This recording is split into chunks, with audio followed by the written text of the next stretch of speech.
All right, let's dive right into this explainer. Today, we're taking a close look at the life and honestly the absolute powerhouse legacy of Sayyidah Zaynab, radiallahu anha.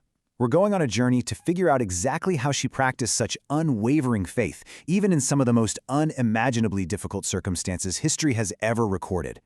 The source material we're looking at gives us this profound, deeply moving picture of her life. We're tracking her steps from these incredibly peaceful beginnings all the way to her standing as a monumental, unbreakable voice of truth. It's this timeless narrative about spiritual resilience, and man, it has so much to teach us about navigating the storms in our own modern lives. So here is the roadmap of where we're headed today. We'll start with her childhood in Medina, move into her adult family life, transition into the heart-wrenching tragedy of Karbala, and finally, examine her fearless public stand for truth.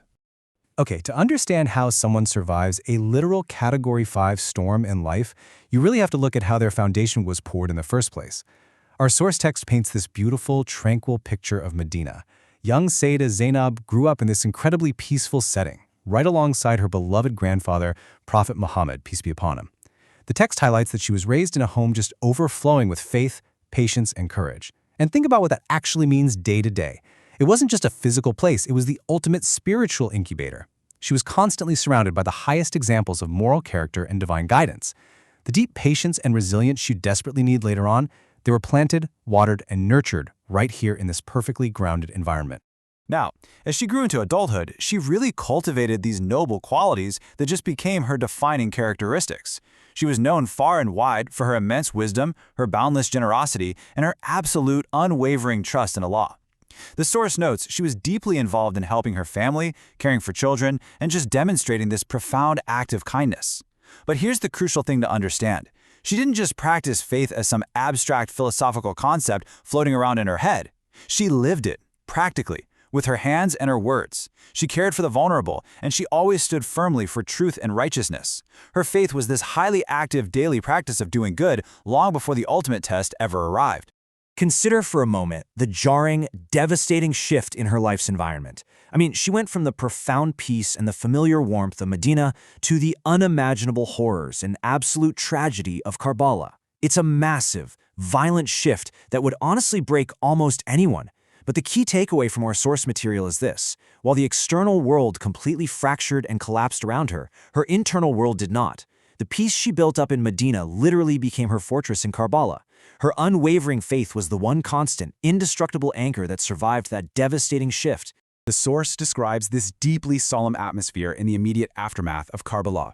The dust is settling on an unimaginable loss. And the absolute most important point is this. Sitting directly in the ashes of that tragedy, Sayyidah Zaynab remained fiercely patient and steadfast. She did not break. Amidst this suffocating grief and the loss of her closest family members, her trust in Allah didn't waver for a single second. This right here is where we see the undeniable power of the foundation that was built decades earlier. It held her up, kept her spine straight, and her spirit intact when literally everything else in the world fell down. And her faith wasn't just this inward-facing coping mechanism either. It was fiercely protective and outward-facing.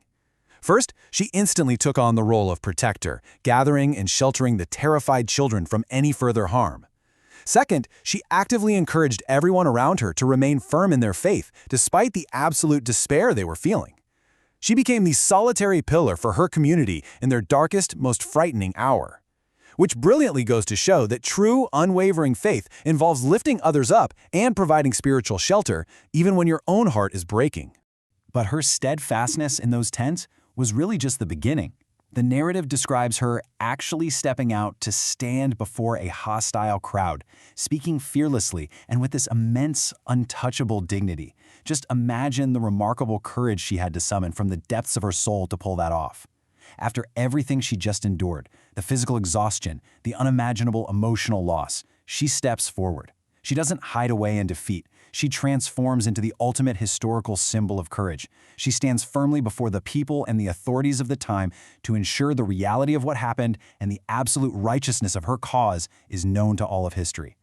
And this perfectly illustrates her core message. Facing down immense power, she declared, Truth can never be defeated by injustice. She reminded the people back then, and she reminds us today of this unshakable reality. No matter how powerful or terrifying the injustice might seem in any given moment, the truth remains victorious in the end. Her fearless stance immortalized that exact message, proving that supreme spiritual courage will always outlast mere physical power. The source material beautifully breaks down her immense legacy into 3 really precise virtues. First, true strength is found in patience, and we're not talking about passive waiting, but active, enduring resilience. Second, it's found in an unshakable faith in Allah, trusting the divine plan even when the path is completely covered in darkness. And third, it's found in speaking the truth with both wisdom and dignity. Notice that it's not just about blurting out the truth in anger.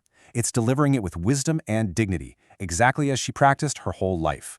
These 3 pillars represent the absolute greatest qualities any of us can hope to build into our own lives.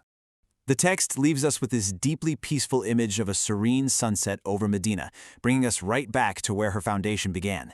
And it closes with a simple yet profound prayer. May Allah grant us these noble qualities. Ameen. It's such a beautiful closing thought that seamlessly connects her immense historical example directly to our modern spiritual aspirations.